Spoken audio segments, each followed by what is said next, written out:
তফসিল ঘোষণা আজ নয়তো কাল, জানিয়েছেন সিইসি। প্রধান বিচারপতির সঙ্গে সাক্ষাতে বিচার বিভাগের সহযোগিতা কামনা।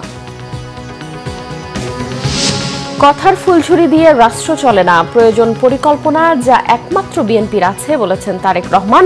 ২৪-এর বিজয় সুসংহত করার প্রত্যয় মির্জা ফখরুলের। দুর্নীতির মাস্টার মাইন্ডকে নির্বাচনে লাল কার্ড দেখানোর আহ্বান এনসিপির। নির্বাচনে ভালো মানুষের অংশগ্রহণের প্রত্যাশা দুদক চেয়ারম্যানের। গুম নির্যাতনের ঘটনায় শেখ হাসিনা, তারিক সিদ্দিক ও ১১ সেনা কর্মকর্তার বিরুদ্ধে অভিযোগ গঠনের শুনানি শেষ। আদেশ ১৪ ডিসেম্বর।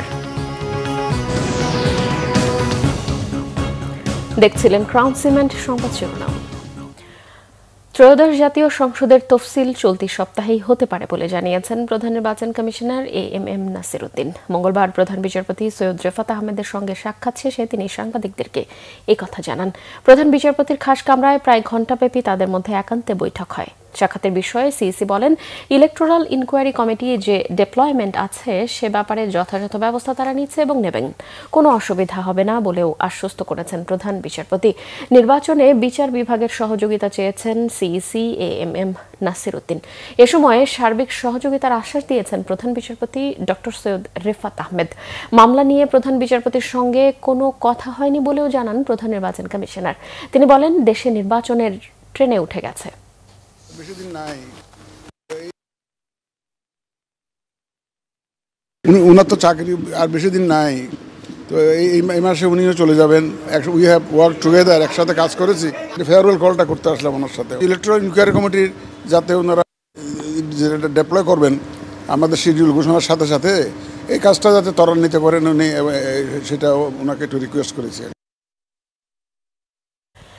এদিকে তফসিল ঘোষণার পর সব ধরনের বেআইনি ও অনুমোদনহীন জনসমাবেশ, আন্দোলন পরিচালনা থেকে বিরত থাকতে সকলকে আহ্বান জানিয়েছে অন্তর্বর্তীকালীন সরকার।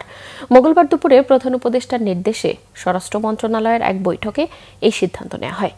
সন্ধ্যায় প্রধান উপদেষ্টার প্রেস উইং এক সংবাদ বিজ্ঞপ্তিতে এই তথ্য জানায়। বিজ্ঞপ্তিতে জানানো হয়, আগামী ফেব্রুয়ারির প্রথমার্ধে অনুষ্ঠেয় ত্রয়োদশ জাতীয় নির্বাচন যেন অবাধ, সুষ্ঠু, নিরপেক্ষ, গ্রহণযোগ্য ও উৎসবমুখর হয়। বর্তমানে এটি অন্তর্বর্তীকালীন সরকারের মূল লক্ষ্য। নির্বাচনী তফসিল ঘোষণার পর সশস্ত্র বাহিনী সহ দেশের আইন শৃঙ্খলা রক্ষায় নিয়োজিত সকল বাহিনী নির্বাচনী পরিবেশ যাতে নিশ্চিত করে সেই লক্ষ্যে কাজ করবে। দেশে আইন শৃঙ্খলা রক্ষায় সশস্ত্র বাহিনী সহ অন্যান্য বাহিনীর প্রায় ৯ লাখ সদস্য নিয়োজিত থাকবে।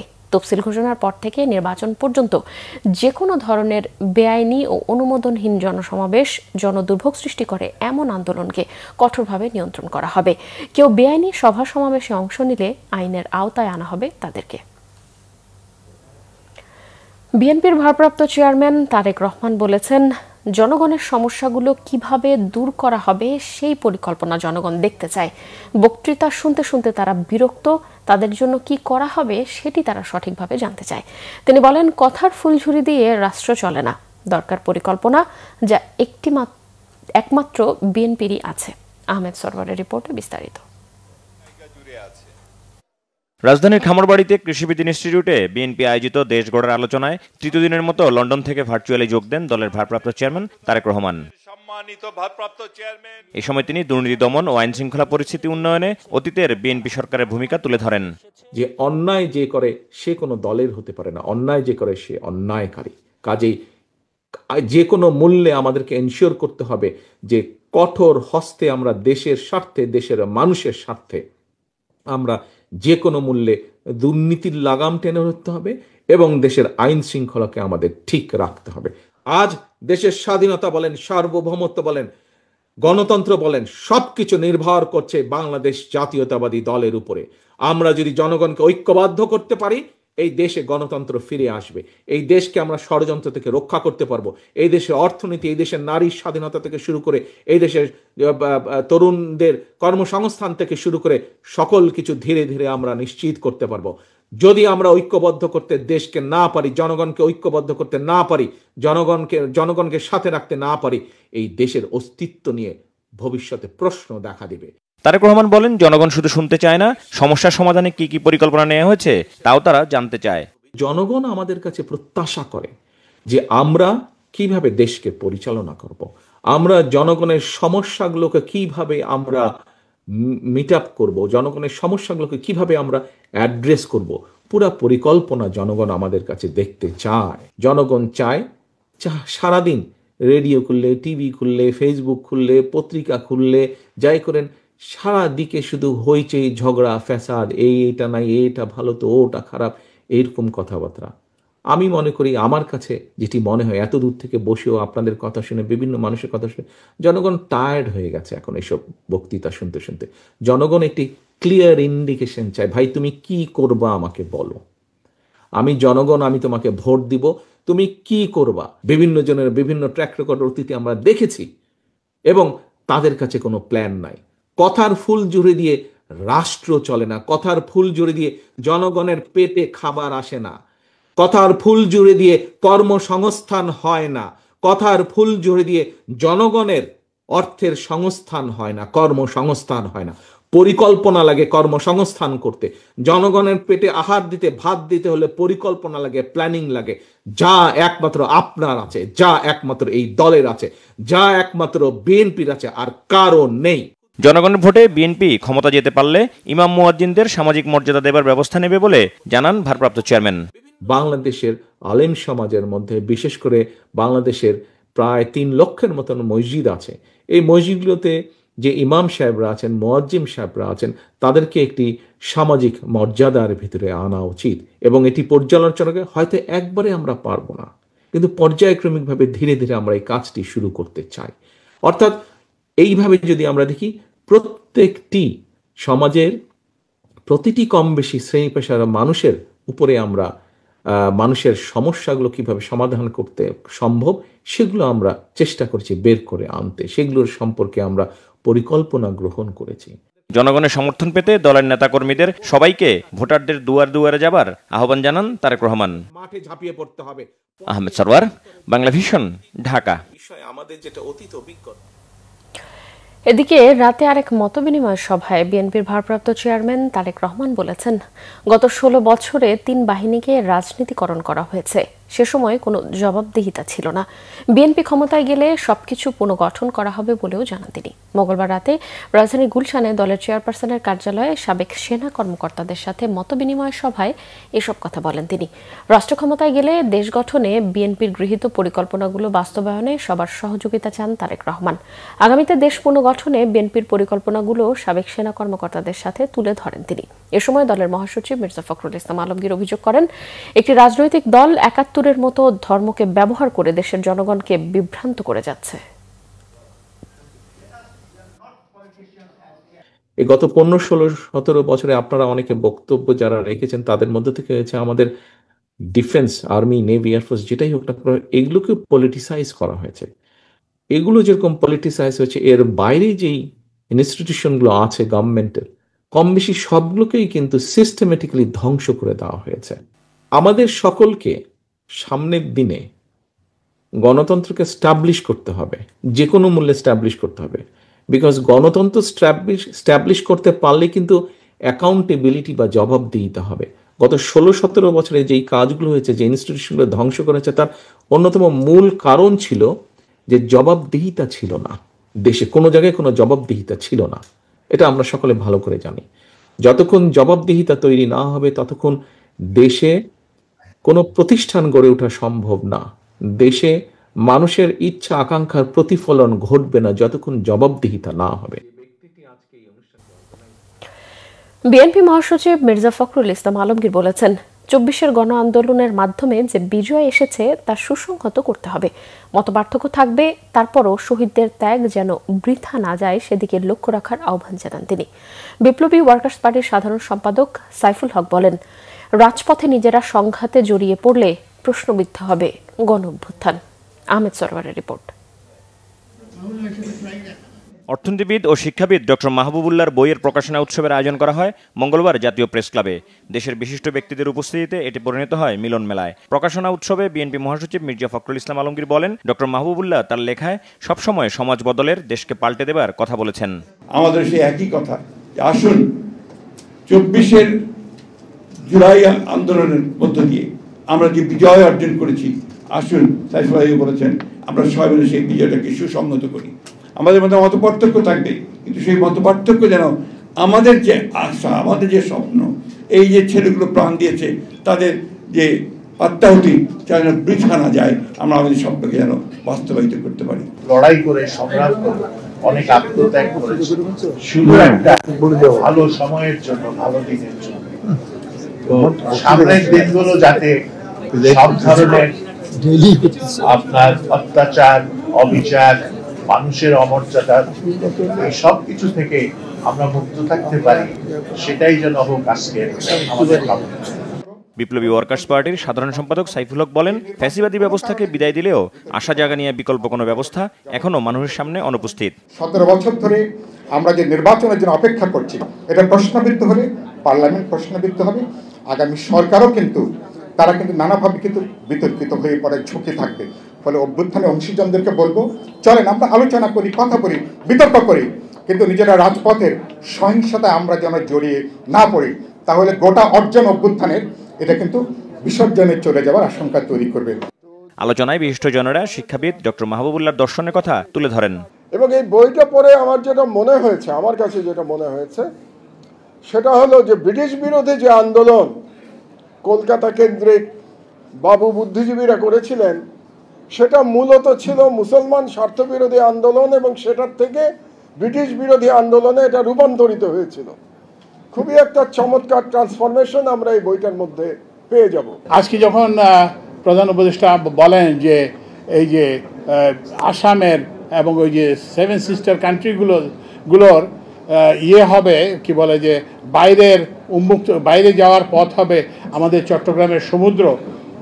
তো কিন্তু আপনি এই যে পূর্ববঙ্গ প্রদেশের যে ধারণা, এটার সঙ্গে এটা সম্পূর্ণ কিন্তু সঙ্গতিপূর্ণ।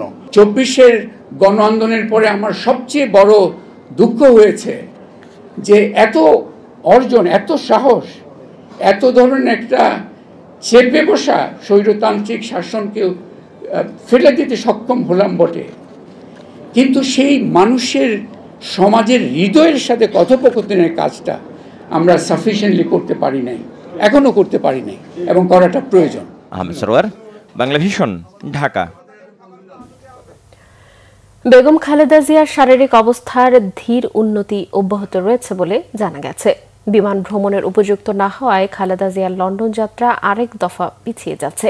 বেসামরিক বিমান চলাচল কর্তৃপক্ষের সূত্র জানিয়েছে, এয়ার অ্যাম্বুলেন্সের জন্য শিডিউল প্রত্যাহারের আবেদন জানিয়েছে সংস্থাটি। এর আগে এয়ার অ্যাম্বুলেন্সটি মঙ্গলবার ঢাকায় অবতরণের অনুমতি চেয়েছিল, যা বরাদ্দও করা হয়।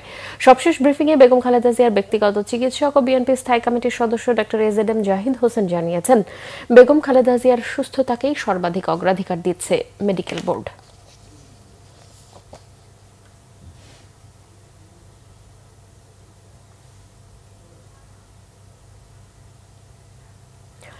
দর্শক, এই মুহূর্তে এভারকেয়ার হাসপাতালে রয়েছেন সহকর্মী ইদ্রিস আলম। সরাসরি চলে যাচ্ছি তার কাছে। ইদ্রিস, বিএনপি চেয়ারপারসনের শারীরিক অবস্থা এবং চিকিৎসা বিষয়ে সর্বশেষ কি তথ্য আছে আপনার কাছে, বিস্তারিত জানাবেন।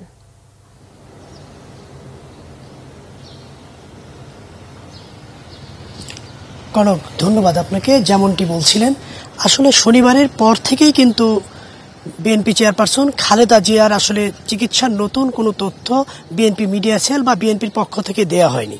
সর্বশেষ যে রিপোর্টটি ছিল, যে সিটি স্ক্যান রিপোর্টটি স্বাভাবিক এসেছে, এটাই কিন্তু বিএনপির পক্ষ থেকে গণমাধ্যমে দেয়া সর্বশেষ তথ্যটি ছিল। আরেকটি, আপনি জানেন যে গতকাল কিন্তু আপনার সকালে যে এয়ার অ্যাম্বুলেন্সটি আসার কথা ছিল, সেটাও কিন্তু ব্যাহত হয়েছে। কারণ শুরুতেই মেডিকেল বোর্ড, যে খালেদা জিয়ার যে মেডিকেল বোর্ডটি ছিল, তারা কিন্তু বলেছিল যে আসলে শারীরিক অবস্থার উপর নির্ভর করবে আসলে বিদেশে নিয়ে যাওয়া হবে কিনা। আসলে সেটাও ব্যাহত হওয়ার পরে কিন্তু জানানো হয়েছে যে দেশেই আর কি এই হাসপাতালে চিকিৎসাটি নেওয়া হবে যতদিন পর্যন্ত শারীরিকভাবে বিদেশে যাওয়ার মতো অবস্থা না থাকে। ঠিক ততদিন পর্যন্ত আপনার এখান থেকে দেশি এবং বিদেশি যে ডাক্তারদের সমন্বয়ে যে টিমটি করা হয়েছে, তারা কিন্তু যথেষ্ট পরিমাণে চিকিৎসার ব্যবস্থা করছেন। আর আপনি জানেন যে পুরো চিকিৎসায় দেখভাল করছেন ওনার পুত্রবধূ ডাক্তার জুবাইদা রহমান। একইভাবে আমরা যদি বলতে চাই যে আসলে সর্বশেষ যে তথ্যটি আসলে ওই শনিবারে যে তথ্যটি তারা জানিয়েছিলেন, আসলে এরপর থেকে কিন্তু জানানো হয়, বিভিন্ন মাধ্যম থেকে আমরা জানা যায় বা বিভিন্ন সোর্স থেকে যেটি জানা যায় যে অন্তত এই হাসপাতাল থেকে আপাতত চিকিৎসা নিচ্ছেন বিএনপি চেয়ারপারসন খালেদা জিয়া। এরপর যদি শারীরিক অবস্থার উন্নতি হয় হয়তো সে এয়ার অ্যাম্বুলেন্সটি আবারও আসবেন, তারপরে হয়তো বিদেশে নিয়ে যাওয়া হবে। আর এই ছিল আসলে কি সর্বশেষ তথ্য। ইদ্রিস, আপনাকে ধন্যবাদ। এনসিপির মুখ্য সমন্বয়ক নাসির উদ্দিন পাটোয়ারি অভিযোগ করেছেন ৩০০ আসনে গডফাদার দিয়ে আবারও দুর্নীতি দূর করার কথা বলে লন্ডন থেকে জনগণের সাথে জোকারি করা হচ্ছে। রাজধানীতে জাতীয় যুব শক্তির জাতীয় সম্মেলনে দুর্নীতির মাস্টার মাইন্ডকে আগামী নির্বাচনে লাল কার্ড দেখাতে জনগণের প্রতি আহ্বান জানান নাসির উদ্দিন পাটোয়ারি। তিনি জামাতকে উদ্দেশ্য করে বলেন, দলটির মুখে মুখে বিপ্লব আর অন্তরে আওয়ামী প্রীতি, মিষ্টি মিষ্টি কথা বলে ধর্মের নামে তারা রাজনীতি করছে বলেও অভিযোগ করেন তিনি। সম্মেলনে এনসিপির সদস্য সচিব আক্তার হোসেন সতর্ক করে দিয়ে বলেন, ক্ষমতায় কারা যাবে তার নির্ধারণে জরিপের নামে মানুষের সংস্কারের আকাঙ্ক্ষাকে দূরে সরিয়ে রাখার চেষ্টা হচ্ছে। শুধু ভোটের হিসেব নিকেশ দিয়ে রাজনীতির গতিপথ নির্ধারণ করা সম্ভব নয় বলেও মন্তব্য করেন তিনি। সংস্কার নিয়ে বিএনপি জামায়াত কেউ কথা বলছে না, কিভাবে ক্ষমতা দখল করবে সেসব আয়োজনে যুক্ত রয়েছে দলগুলো, এমন মন্তব্যও করেন তিনি। নাকি বাংলাদেশে নাকি দুর্নীতি হলো রিমুভ করবে বা দুর্নীতি হলে শেষ করবে। বাংলাদেশের ইতিহাসে সবচেয়ে বড় একটি জোকার একটি কথাবার্তা হয়েছে এটি। আমরা বলবো শেখ হাসিনা যেগুলো চুরি করেছে, এক চোর চুরি করেছে মানুষ থেকে, আরেক চোর গিয়ে তাদের থেকে চুরি করেছে, এটা তো আরো বড় চোর। আমাদেরকে ভয় দেখানোর প্রচেষ্টা করা হয়, ভয়টা বাংলাদেশ থেকে দেখায় না, লন্ডন থেকে দেখায়। আমরা বাংলাদেশের মানুষের কাছে আহ্বান রাখবো, যারা দেশে আসার সাহস পায় না, যারা অনলাইন ভিত্তিক রাজনীতি করে, যারা দুর্নীতির মাস্টার মাইন্ড, আপনারা এই ইলেকশনে তাদেরকে লাল কার্ড দেখাবেন। আরেকটা নতুন দলের এখন পাখনা গজাইছে জামায়াত ইসলামী। গণ অভ্যুত্থানের এখন নতুন চেতনার কথা বলে তারা নতুন ধর্ম ব্যবসা করে জনগণকে বিভ্রান্ত করার চেষ্টা চালাচ্ছে জামায়াত ইসলামী। জামায়াত ইসলামের এইসব বন্ডামি বন্ধ করতে হবে। খুব মিষ্টি মিষ্টি কথা বলে, মিষ্টি কথার আসলে আড়ালে কি আছে সেটা তো আল্লাহ জানে। এনসিপির মুখ্য সংগঠক সার্জিস আলম বলেছেন, মাঠের পরিস্থিতি এখন পাল্টে গেছে। দেশের প্রত্যন্ত অঞ্চলে মাঠের জনগণ জুলুম ও অপকর্মকারীদের বয়কট করেছে। যারা মানুষের পাশে থাকছে তাদের প্রতি জনগণের আগ্রহ বেড়েছে। বিকেলে ঠাকুরগাঁও জেলা মুক্তিযোদ্ধা কমপ্লেক্সের হলরুমে জাতীয় নাগরিক পার্টি এনসিপির ঠাকুরগাঁও জেলা শাখার আহ্বায়ক কমিটির পরিচিতি সভায় তিনি এসব কথা বলেন। তিনি আরো বলেন, প্রতিটি ভোট সেন্টারে স্বচ্ছ ও সুষ্ঠু ভোট হওয়ার জন্য এনসিপির অংশগ্রহণ নিশ্চিত করতে হবে। সার্জিস আলম বলেন, আগামী নির্বাচনে বাংলাদেশের দুটি রাজনৈতিক দলের প্রতিযোগিতার যে সরল সমীকরণ এবার আর তা থাকবে না, বরং এটাই হওয়ার সম্ভাবনা অনেক বেশি যে দ্বিতীয় শক্তিশালী রাজনৈতিক দল নির্ধারণ করবে প্রথম দুটি দলের মধ্যে কোন দল আগামী নির্বাচনে সরকারের প্রতিনিধিত্ব করবে। বিএনপির ভাইস চেয়ারম্যান তারেক রহমানকে নিয়ে তিনি বলেছেন, তিনি বাংলাদেশে এলে তার জন্য কোনো সমস্যা হওয়ার সুযোগ নেই। সকল রাজনৈতিক দলের অংশগ্রহণের মধ্য দিয়ে নির্বাচন সম্পন্ন হবে। রাজনীতিবিদদের সৎ ইচ্ছে থাকলে দুর্নীতি প্রতিরোধ সম্ভব, জানিয়েছেন অর্থ উপদেষ্টা সালেউদ্দিন আহমেদ। দুর্নীতির বিরুদ্ধে তারুণ্যের একতা গড়বে আগামীর শুদ্ধতা। এই প্রতিপাদ্য নিয়ে আন্তর্জাতিক দুর্নীতি বিরোধী দিবস উপলক্ষে মঙ্গলবার রাজধানীর সেগুনবাগিচায় আলোচনা সভায় তিনি এসব কথা বলেন। উপদেষ্টা বলেন, রাজনীতিবিদরা ঠিক থাকলে সমাজে পচন ধরবে না। এছাড়াও দুর্নীতি দমন কমিশনের চেয়ারম্যান ডক্টর মোহাম্মদ আব্দুল মোমেন বলেছেন, আগামী নির্বাচনে যাতে ভালো মানুষের অংশগ্রহণ নিশ্চিত হয় সেই প্রত্যাশা দুর্নীতি দমন কমিশনের। যারা চাঁদাবাজ তাদের যদি রাখি, তাহলে আমরা যদি সঠিক লোককে নির্বাচন না করি, যারা দুর্নীতিগ্রস্ত, যারা সন্ত্রাসী, যারা চাঁদাবাজ তাদের যদি রাখি, তাহলে আমরা কেমন করে সুশাসন পাবো? রাজনীতিবিদের যদি কমিটমেন্ট বা সদিচ্ছা না থাকে, তবে ফিশ রটস ফ্রম দ্য হেড, মাছের পতন হয় মাথা থেকে। এখন রাজনীতিবিদরা যারা আমাদেরকে শাসন করবে, তারা যদি ঠিক থাকে, তো সহজে সমাজে পতন ধরবে না এবং তাতেই দুর্নীতি কমে যাবে। প্রধান উপদেষ্টা ডক্টর মোহাম্মদ ইউনূস বলেছেন, বেগম রোকেয়া নারী মুক্তির যে স্বপ্নের কথা বলেছেন সেই পথে অগ্রসর হওয়া এখনও সম্ভব হয়নি। তিনি বলেন, জুলাই অভ্যুত্থানেও নারীরা তাদের এই নেতৃত্বের জায়গা দেখিয়েছে। মঙ্গলবার রাজধানীর ওসমানী স্মৃতি মিলনায়তনে বেগম রোকেয়া দিবস উপলক্ষে অনুষ্ঠানে একথা বলেন প্রধান উপদেষ্টা। রিপোর্ট করছেন রকুনুজ্জামান। কিভাবে মনের ভাব নারী মুক্তির অগ্রদূত বেগম রোকেয়া স্মরণে ৯ ডিসেম্বর বেগম রোকেয়া দিবস পালন করে আসছে বাংলাদেশ। বেগম রোকেয়ার মতো পথপ্রদর্শক থাকার পরও কেন ১০০ বছরেও নারী মুক্তি আসেনি রোকেয়া দিবসে, এমনই প্রশ্ন প্রধান উপদেষ্টার। বেগম রোকেয়া যদি স্বপ্ন দেখতে পারে, আমরা তো পারি স্বপ্ন দেখতে, অসুবিধা কি? দেখি না একবার বেগম রোকেয়া কদ্দুর এগিয়ে দিয়ে গেছে, আমরা অনেক দূর নিয়ে যাব। আর কিছু করতে না পারি, স্বপ্নটা তো দেখতে পারি। বেগম রোকেয়া তাই করেছে, স্বপ্ন দেখে গেছে। বেশি কাজ করতে পারেনি, স্কুল করেছে, ঠিক আছে, কিন্তু আমরা অনেক কাজ করতে গেছে। আজকে টেকনোলজির যুগে পারা যায় না এমন কোনো কাজ নেই। গেল ৩ দশকে নারী মুক্তির ক্ষেত্রে অনেক অগ্রগতি হলেও এখনো অনেক কাজ বাকি আছে বলে মনে করেন প্রধান উপদেষ্টা ডক্টর মোহাম্মদ ইউনূস। আমাদেরকে স্পেস ছেড়ে দিতে হবে। মেয়েরা এসছে, তারা যার জায়গায় দখল করবে, নেতৃত্ব দেবে, সেটা অলরেডি গণ অভ্যুত্থানে দেখিয়েছে। আজকে আমাদের সামনে যারা বসে আছে তারা আমাদেরকে বের করে আনবে। বেগম রোকেয়া যে ডাক দিয়েছিল, সেই ডাক ১০০ বছর পরে হলেও এখানে যেন শোনা যায়। এর আগে নারী শিক্ষায় রুভানা রাকিব, নারী অধিকারে কল্পনা আক্তার, মানবাধিকারে নাবিলা ইদ্রিস এবং নারী জাগরণে ফুটবলার ঋতুপর্ণা চাকমা, এই ৪ নারীর হাতে বেগম রোকেয়া পদক তুলে দেন প্রধান উপদেষ্টা। যে আদর্শে বেগম রোকেয়া আমাদেরকে নিয়ে যেতে চাচ্ছিলেন, অতি চমৎকারভাবে তুলে ধরেছিলেন তার বক্তব্যে, তার লেখায়। আজকে যে ৪ জন পুরস্কার পেলেন,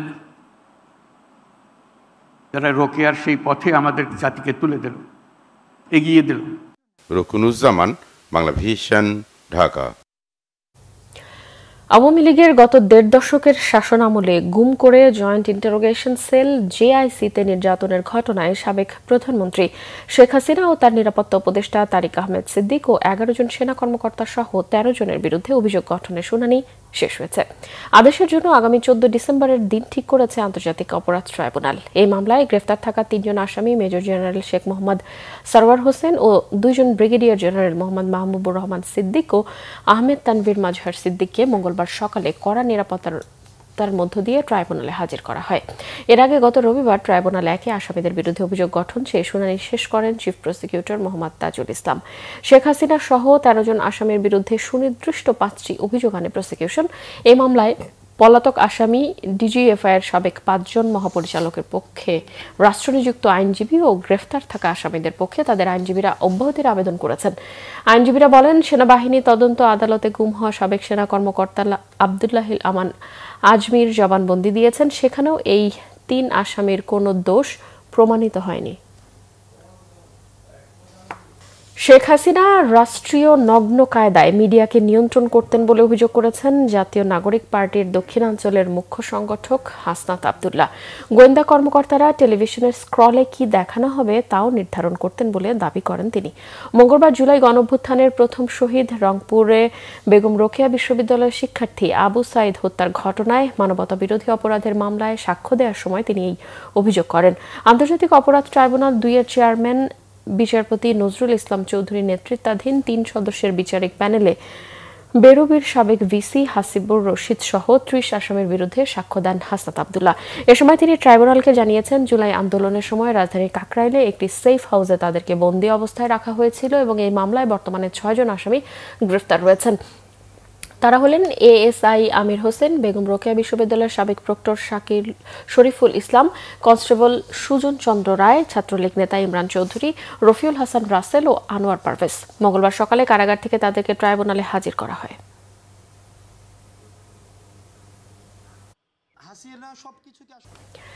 নির্বাচন হলেও আগামী বছর জানুয়ারি মাসেই শিক্ষার্থীদের কাছে বই পৌঁছে দেওয়া সম্ভব হবে বলে জানিয়েছেন অর্থ উপদেষ্টা ডক্টর সালেউদ্দিন আহমদ।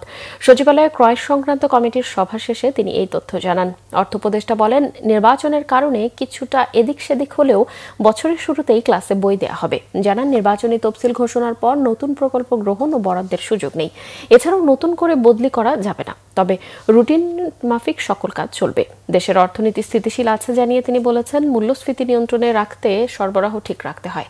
বলেন, এখন পর্যন্ত পরিস্থিতি ভালো। চাল আমদানির পাশাপাশি রোজার আগেই ছোলা ও খেজুর আনার সিদ্ধান্ত নিয়েছে ক্রয় সংক্রান্ত কমিটি। বৈঠকে 918 মেগাওয়াট ক্ষমতার সৌর বিদ্যুৎ কেন্দ্র স্থাপনের চূড়ান্ত অনুমোদনও দেওয়া হয়েছে। সংবাদ শেষ করব ক্রাউন সিমেন্ট শিরোনামগুলো আরও একবার জানিয়ে।